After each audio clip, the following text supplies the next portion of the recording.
Hey, if you want to help a caregiver, you want to be supportive of somebody that's helping somebody else out that's having medical issues, then saying, let me know if you need anything is really not that helpful, because somebody who's taking care of someone is brain dead themselves because it's so exhausting. And trust me, I know I just went through that with taking care of my brother. So my suggestion is just bring food. So my name is Mandy, and I am a certified health and life coach, and I'm helping women get the answers that they need from their doctors.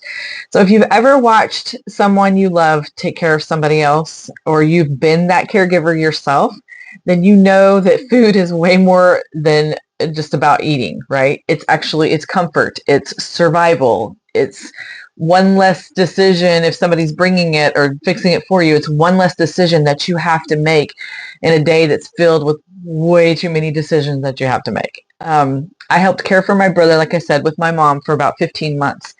And let me tell you, food was one of the biggest gifts that people gave us. So if you're looking to make a caregiver's life a little bit easier, here are several ways that you can pitch in. I'm going to give you some pointers, okay? So number one, just regular meals. One of my brother's friends, he was faithful every week. He came out every single week, usually on Tuesdays, and he brought us dinner every single time. He brought it for me. He brought it for my mom. He brought it for my brother, whoever was out there with my brother. And he didn't even ask. He asked what we wanted, but he just brought it and showed up. And so that one small act was just so huge because it gave us a break of having to worry about what to fix for meals, because it was difficult to find something that my brother even liked anyway. So it took the pressure off for just for a little while, right? And I'm super forever grateful for that. So, and then once a month or so, my friends, I have a core group of sweet, sweet friends. They would come over and to see me and my brother. They would bring food. They would bring food with them to cook. They would cook it for us, and that was just an additional blessing. When people came over, we didn't feel so alone.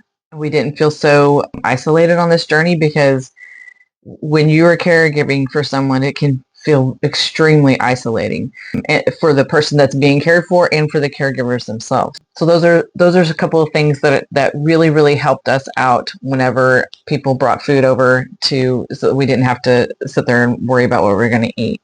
Another thing that people did for us were hospital deliveries, so that we had spent a lot of time. My brother was in the hospital for over a month. So when we're stuck in the hospitals for weeks on end, friends would bring us meals that we actually wanted to eat, especially for my brother, because he's the one who got stuck with the yucky hospital food. So I remember one of his friends brought him a grilled steak, and it was just heaven in his mouth. So, and then some of his friends would come and take us, and some of our friends would take us to the cafeteria, because sometimes I would just forget to eat because I'm so overwhelmed with all the things that we have to take care of, So sometimes people, you got to make them eat. You got to say, hey, let me just take you to the cafeteria and let's get something to eat. And they would pay for our meal, because I couldn't even think straight most of the time.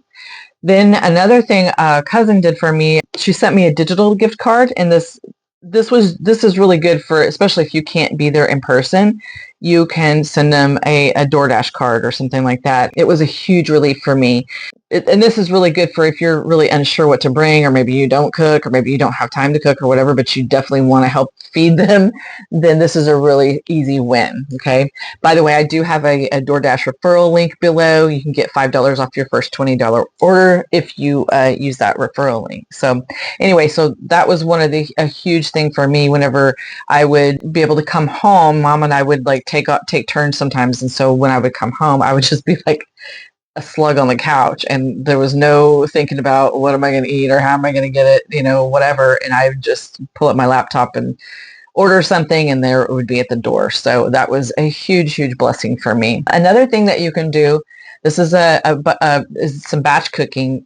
A group of my friends came over a couple of different nights on a couple of the weeks that I was not at my brother's, and they just helped me batch cook meals that were compliant to my food sensitivities, and which is huge, because it's really hard sometimes when you have food sensitivities or food allergies. It's difficult to just go drive through the drive-thru or eat out or whatever. So they came over, they did it for me. They made me sit down and relax They organized themselves. They did all the grocery shopping beforehand. Then they came over to my house and spent a few hours cooking and prepping meals for me that lasted like a week or two.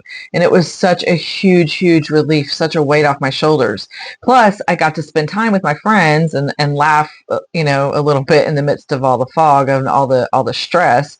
Because like I said earlier, it's very, very isolating when you're caregiving for someone. So by the way, if you are a caregiver trying to get ahead of, the drive-through burnout, or you're a friend wanting to set somebody up for the week, then you can grab my Batch Cooking Made Simple guide and webinar that's below this video. It's made especially for women who hate to be in the kitchen, and it breaks everything down into easy steps for you and helps you make food that keeps you going, even when you're running on fumes. So caregiving is one of the most difficult things that I have ever experienced in my life, but doing something to support a caregiver doesn't have to be that hard, right? If you are the caregiver now, these are some ideas that you can give to those who ask you, hey, what can I do for you? Or, because so many people were so kind and they wanted to help and they asked me, what can I do for you?